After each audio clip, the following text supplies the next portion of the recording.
So, hello everyone. Welcome to this solving session. So, this is week 11. So, we will solve today. We will solve the problem related to week the content covered in the week 11 of the course, and which is mainly related to uh, MOSFET electrostatics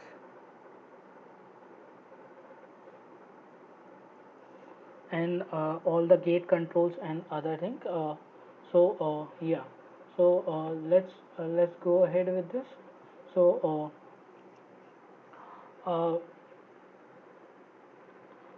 the first problem talk about the reason why 2D electrostatic effect will become prominent in the ballistic MOSFET. So in the as you know the like the as in the ballistic MOSFET, the number of channels basically is decided on uh, uh, the number of modes and the quantum like that a channel is basically decided by this channel length.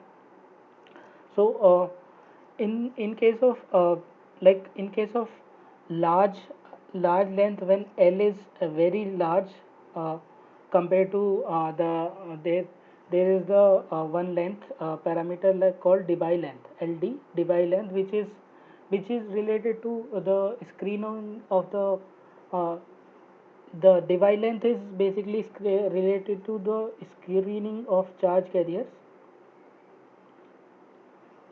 of charge carriers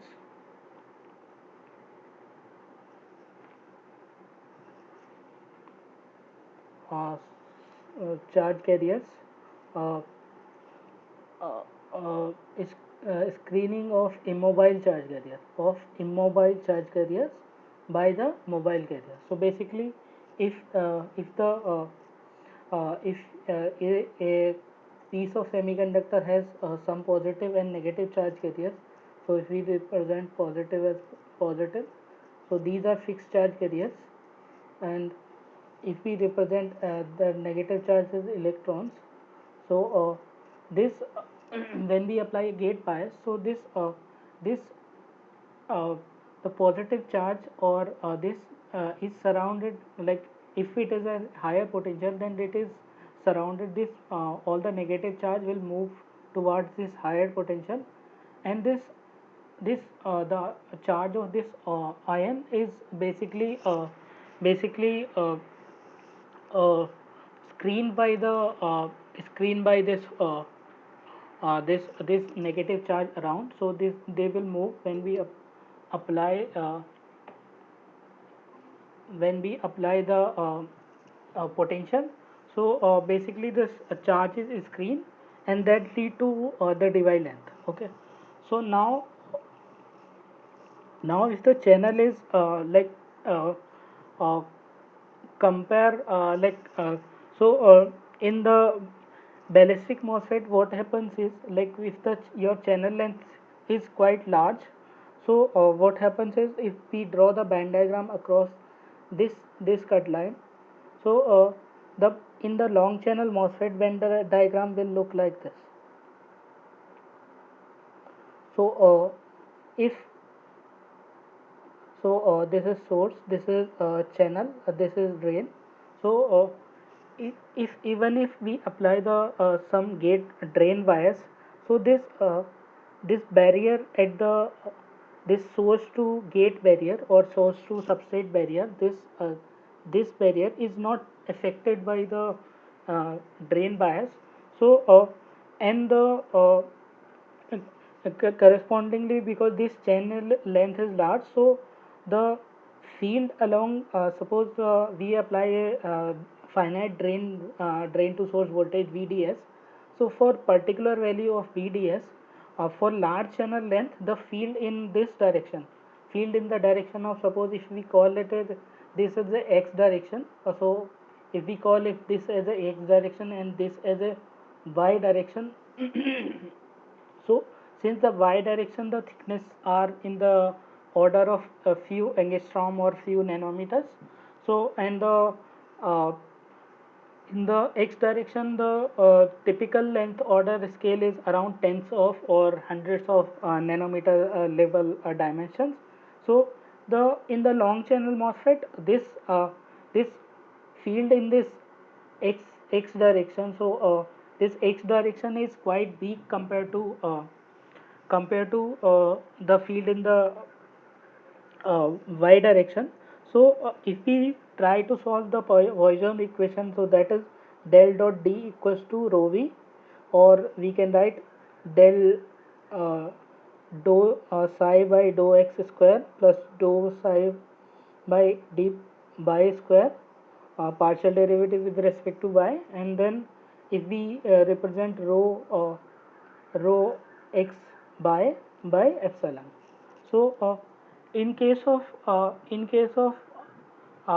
very long channel MOSFET, we can neglect this gradient, or we can neglect this special gradient, or our then our equation will reduce to directly this d2y by dx square equals to rho x by epsilon. Okay, so now this we can solve just by 1D potential, and then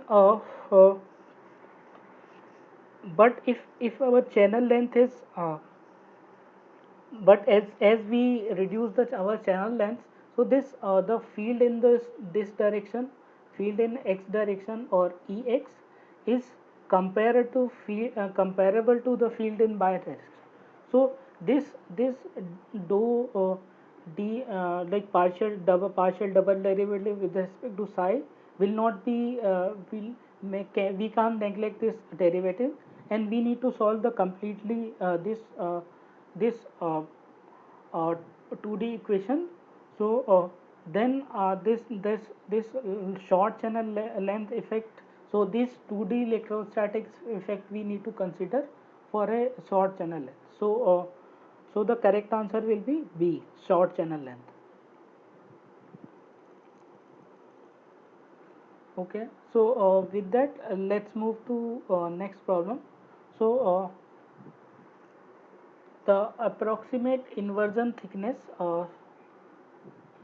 so approximate approximate inversion thickness T inversion at time temperature T equals to 300 Kelvin in a ballistic MOSFET with channel depth of 50 nanometer. So depth is given 50 nanometer in the bi direction. So in the direction of gate with an apply voltage of 250 milliwatt. Okay, so then the T inversion depth as discussed in the class. So the inversion depth T inversion as discussed in the class, so it is given by K B T by Q divided by uh, average electric field. So how do we found the average electric field is basically Vg upon gate voltage applied upon divided by the channel thickness. Okay, so now if we calculate the average electric field, so it will be equals to 250 millivolt. So we can write 0.25. Uh, then by channel length is 50 nanometer. Then our so this is like we can write 250 millivolt, and this if we put in the this equation, so our uh, so this kbt by q is 0.025 uh, 0.025 and then this is 25 divided by 50 in nanometer. Okay, so now if we calculate that 50 by 0.025 divided by 25, so it will become 0.01 uh, yeah, so now it will become no point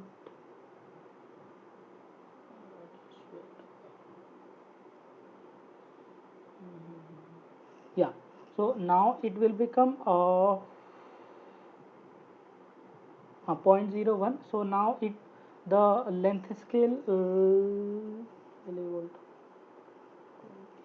millivolt.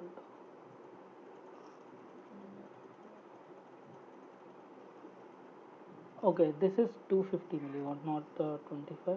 So this is 250 millivolt. Uh, okay, so now it will become a 250 divided by, so this get cancelled.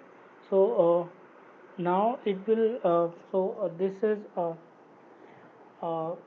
so this will become, now uh, this 50 nanometer will come outside. After solving this, we will get around 5 nanometers. So the correct answer will be 5 nanometer. So the correct answer is 5 nanometer.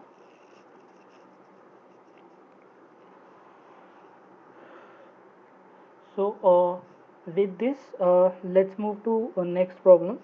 So the inversion potential for a ballistic MOSFET with the channel doping concentration of 10 to the power 16 is, uh, yeah, so basically we need to find how much will be the inversion potential. So that psi of S inversion is equals to basically 2 times of psi B.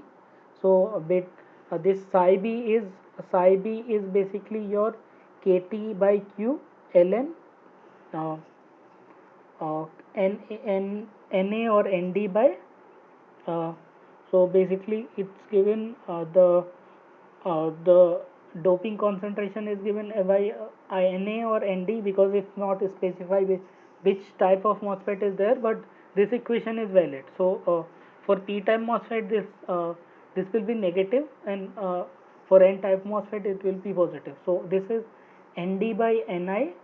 So this, if we calculate, so this is 0.025 multiplied by uh, this ln, so n, uh, so this is, so 10 to the power 16 by, this is 10 to the power 10, so it will become 6, 6, so this will become 0.025, so 10 will not be there, 0.025 ln 10 to the power 6, so it will become 6 uh, kt by q ln 2. So this is around 60 millivolt. So this is 60 millivolt. So so mm, yeah, so now this 60, so this will become point, it will become 0.36 volt. So now this is psi, uh, inversion voltage will be twice of this, so 0.36 will be around, it will be around 0.72 or 71. So the closest answer is around 0.71.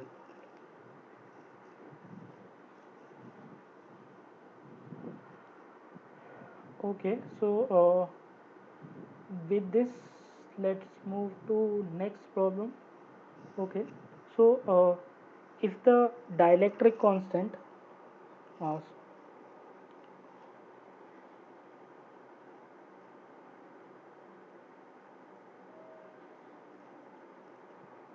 is the dielectric constant of the oxide layer in MOSFET with the body coefficient m equals to doubled.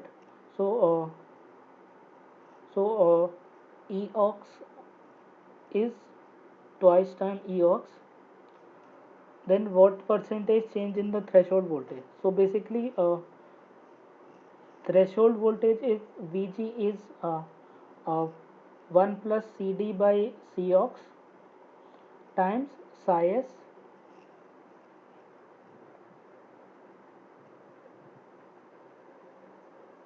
Okay, so now this, we just, so the 1.5 equals to 1 plus Cd by Cox. So now in that case, the Cox we can write epsilon ox by Tox. So if we double the this parameter, So from here we can calculate that CD by Cox is around 0.5. So now our this epsilon naught is this this this epsilon ox is doubled. So now the this bottom denominator terms is double. So now we have m2 is 1 plus that old CD by CD ox but divide by 2. So this is 0.5 divided by 2, which will be equals to 1.25. So now you can we can calculate this how much percentage it got changed. So this is 0.25 by uh, 1 yeah, so 0.25 by 1.5 multiply by 10%. So it is got if we cancel this this so it will be 250 by 15. So just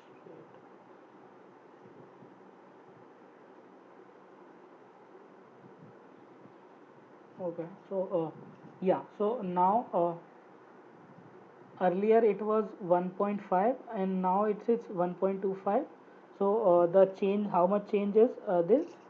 So it is 0.25 by 1.5 multiplied by 100. So this will be the percentage change. It will come around 10% decrease. Okay, 10% decrease. Sorry, this will come around 10% decrease because CD is CD by CD of decrease. So we can say it get decreased by 10%. Now with this, let's move to next problem. So the use of high K dielectric in the ballistic MOSFET leads to which of the following effect? So first option is higher flat band voltage, second option is higher threshold voltage, lower flat band voltage or lower threshold voltage. So the idea behind so basically our so as we know uh, the scaling law so since our so in the scaling law so our voltage the supply voltage is shrink down. So like an earlier case of device supply voltage was find to be 3.5 volt. Now device are moving is 1.5 volt or 1.1 volt. So this decrease in the scaling in the supply voltage also need to be scaled by in the other parameters like the threshold voltage, and because the maximum threshold voltage we can put is this 1.1. We can't put any value of the threshold voltage greater than the maximum supply voltage. Okay, so the proportionately the supply voltage or threshold voltage should also be reduced as per the supply voltage trend scaling. So that's why the but the uh, threshold voltage is basically our threshold voltage is this V flat band voltage minus QD upon Cox plus twice psi s. So this as we can know this Cox is basically epsilon ox by T ox. So if we VFB minus T ox QD by epsilon ox. So if we two sides. So to reduce the threshold voltage, one approach is we start reducing this thickness of the oxide layer. But what happened it, like we can't reduce the thickness up to a limit because now as we have seen like in the current generation of transistor the thickness is already reached around a few angstrom or 1 of nanometer. So if we do like if we reduce the thickness if we reduce the thickness just by like if we directly reduce the thickness, then that will lower thickness will lead to a lower like lead to higher this tunneling current from the like substrate to gate or channel to gate, that will lead to higher off state leakage current. So uh, as we reduce the thickness of gate oxide, so this will lead to a higher higher uh, off state leakage current. So the other idea is, so there is also dependency on this epsilon ox. If instead of using low K dielectric, if we start reducing this if we increase this epsilon ox or dielectric constant uh, of the dielectric material, then also we can get lower threshold voltage. So that's in the current generation, or even in the like long back, this hafnium oxide is used as a high K dielectric. It is quite high dielectric constant. So that is basically and the with the high K dielectric we can use we have margin of using the higher oxide thickness. So we can at the same time we can reduce the off state leakage current, and by just like it will give some more margin compared to if we use the low K dielectric. So basically the correct answer for fifth problem will be the lower threshold voltage. If we use high K dielectric, then our threshold voltage will get reduced. Okay.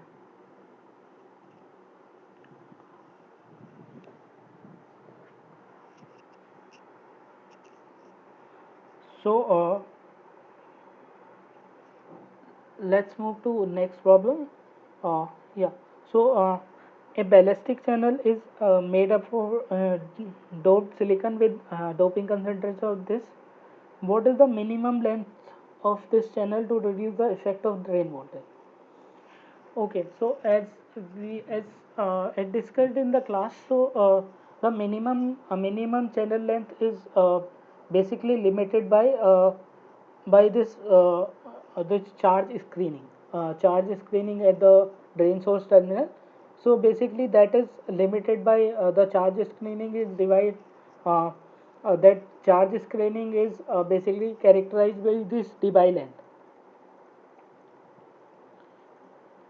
So, in case of uh, our semiconductor, the channel length must be at least be three times the debye length, and the debye length is for semiconductors is given by uh, square root of epsilon kBt. So this epsilon is the epsilon for the silicon. We need to take the epsilon of the silicon divided by q square time doping concentration. If we put all the values, so if this will be epsilon will be 11.7 into 8.85 into 10 to the minus 14 multiplied by kBt is our 0.025 uh, by q we can this electron volt, this q 1q we can take, and this will be 1.6 into 10 to the minus 19 multiplied by the doping concentration. So uh, it is so now this is squared, so now no no yeah, so now this is Na is basically 10 to the power 16. So the doping concentration, if we simplify this square root, then we will find out the answer will be coming out to be 120 nanometer around.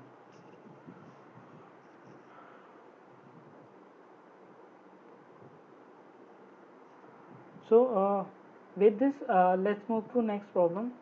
The surrounding the channel with the gate electrodes cause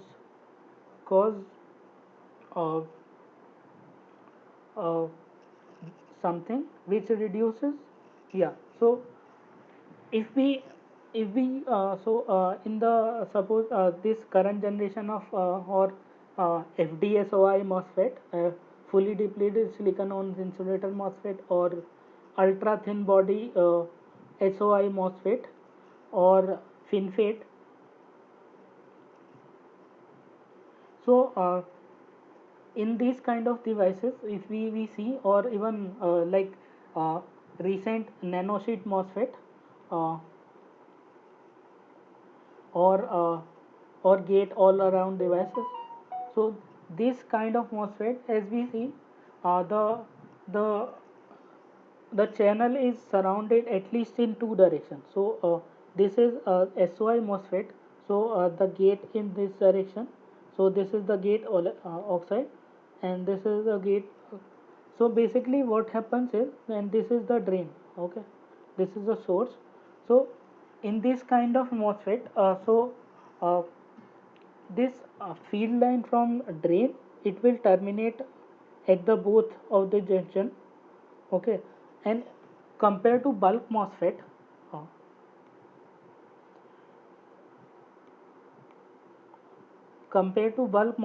this field line terminate earlier. So uh, so uh, because of the geometry of these devices, this field line terminate earlier compared to the bulk MOSFET. So this geometrically, basically we are just doing charge screening just by altering the geometry of the devices. So basically, and this will lead to, now since this field line will terminate here, the barrier in the most of the channel will not be pulled down. So so yeah, so barrier barrier in like this, the source substrate barrier will not be pulled down. So this will lead to the better Debye characteristics. So the, now if we surround the channel region by the both side or tri side, or like this kind of FinFET kind of geometries, then uh, this Debye effect is reduced. Okay, so which of the following MOSFET region does not have any mobile charge carrier? Okay, so now, uh, so as we have seen in the class, so what happens is, when we start applying the gate voltage from negative to positive, so let's draw a diagram. So suppose this is the diagram of the MOSFET. This is source, this is drain, and if we draw the gate,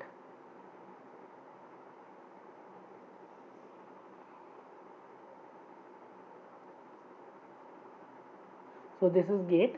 So if we draw the band diagram along this direction, so if we don't apply and if we neglect the work function difference between gate and the substrate region, then we can draw the, in the zero bias, the band diagram can be drawn like this.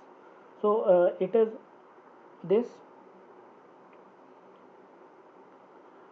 Yeah, so and this Fermi level will be this. So this is EF, and basically your if this is P type MOSFET, then the you need to draw this wait,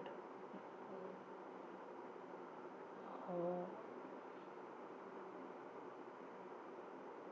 yeah. So this will look like this. So we need to draw this so this is the intrinsic energy level, and we need to draw the Fermi level near to the valence band if this is p type substrate. Okay, and the since we have assumed that our work function of the metal is same, so we can assume this the band is flat in the applied zero wide condition. So now if we apply the positive bias voltage, so that this band will be pulled down by the minus q times applied voltage, and this will band will start looking like this. So it will look like this. So now the band is behave like this.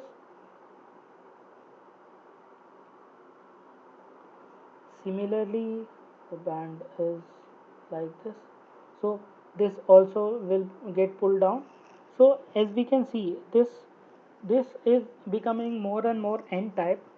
So now this carrier is not inverted. So if we apply the negative voltage, so since this substrate has a large number of holes available, so by applying, if we apply the negative voltage this side, this positive charge will appear here.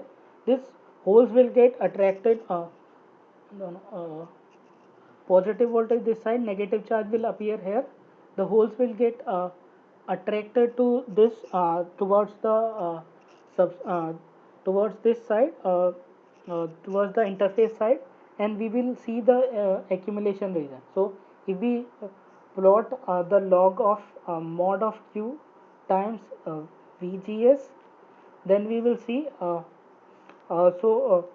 from this side negative voltage if we apply, then the charge will increase linearly, and this is basically in the this exponential of minus psi s by kbt. So and in when we apply the positive bias, this band start bending down. So this charge starts slowly increasing, and then after a time this band become completely pulled by, like this is phi f. So if at the edge of the inversion, so this the band is pulled down by twice phi f. That is known as the threshold voltage.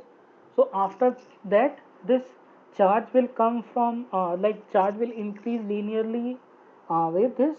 The charge won't come from depleting the channel. Okay, so now this depletion increases, and the number of mobile charge carriers are very less compared to which should have been there. So so this depletion region does not have any mobile charge carrier. So there is very little or very less conduction is there in the depletion region. Okay, so yeah, so let's move to next problem. So in a double gate extremely thin SOI MOSFET, which of the following factors gives a low body coefficient? Okay, so basically, this the in the uh, ultra thin dual gate MOSFET or ultra thin body FDSOI. So our channel is undoped. So to invert this channel, we don't, so it is like this, the this phi f is very small, or it's very small. So we don't need to invert this channel, we need very less voltage. So that will lead to a very small depletion capacitance. So this CD is less. So the our body coefficient M is given by basically, so M is given by 1 plus CD by C ox. So this body coefficient will be, so as we reduce this CD, so the body coefficient will will get less. So this if we and this depletion capacitance is, or depletion capacitance you can uh, uh, approximately calculate by CD is basically QD by QD by uh, uh, uh, V by psi s. So basically QD is you're directly proportional to square root of Na or Ns doping. So basically if you keep the channel as undoped, basically you reduce this depletion capacitance, and you get the low body coefficient. So the in the ultra thin body, so this Nd, lowest value of Nd can be Ni. So this intrinsic carrier concentration is the lowest value of Nd. So that is the minimum depletion capacitance you will observe. So that is the undoped channel which gives the lowest body coefficient for the MOSFET. So let's move to next problem. The total effective mass for quasi two-dimensional channel with MLM transverse electric mass equals to this, and longitudinal effective mass is this. The total so as we have seen in the class, the total effective mass m star is given the harmonic mean of 1 by m of individual mass. So sum of all 1 by m. So basically, and the in case of silicon, okay, so the transverse valley has a degeneracy of 4, valley degeneracy of 4, because it has so it has 4 ellipsoid in this x and y direction, and 2 ellipsoid in longitudinal direction. So this is known as longitudinal direction, this is the transverse. So there is a 4 degeneracy in transverse direction, and uh, longitudinal direction degeneracy of 2.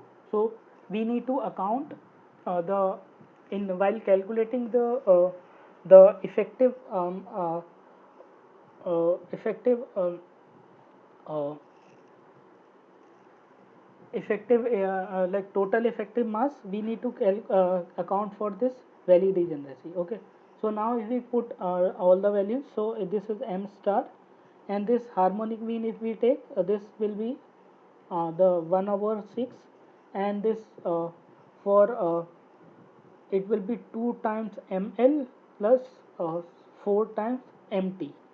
So this 2 we can take it out, so 1 by 3 1 by ml plus 2 by mt. So if we take put the values, so this will become so if we invert this, so this will become 3 times ml multiplied by mt divided by mt multiply by mt plus twice ml. So the total so m effective mass will be become 3 times ml multiplied by mt divided by ml twice ml plus mt. So this is ml is given, so this is 3 multiplied by 0.8 multiplied by 0.25 is into m naught square divided by 2 multiplied by 2 multiplied by 0.8 uh, me plus transfer will be 0.25 me. If we solve this, then we will reach out to the final answer will be 0.57 mt. So the correct answer is basically the correct answer is uh, uh, correct answer is uh,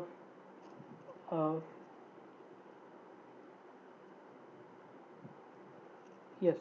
So the correct answer is 0.57 times mt. Okay. So yeah, so this was the last problem for today's. Thank you so much for listening. Uh, we will, if you have any doubt in the while listening this session, then you can comment, or you can ask in the next class, because uh, next next session is the last session for this course. So please ask your doubt, uh, hopefully in the related to the all the content covered in the class, or related to this session. Please ask that in the next class. For till then, thank you so much for listening, and have a nice day. We will meet next week once again for same time at the same platform. Thank you so much. Have a nice day.